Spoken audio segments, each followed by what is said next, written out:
আজ দুপুরের মেনুতে থাকবে এই গোলসা মাছগুলো, শুধু টমেটো দিয়ে রান্না করব। সবসময় তো সবজি দিয়ে রান্না করি, আজকে রান্না করব টমেটো দিয়ে। দিয়েছিলাম তেল, এর মধ্যে দিয়েছি জিরা, তেজপাতা।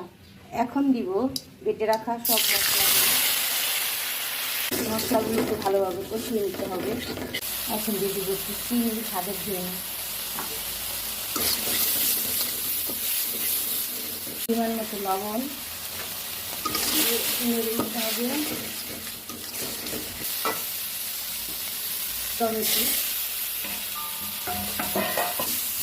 তখন হয়ে গিয়েছে, এখন দিয়ে দিব একটু জল,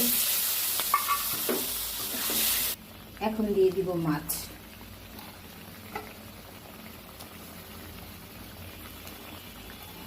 হয়ে গেল আমার টমেটো গোলসা মাছের রেসিপি।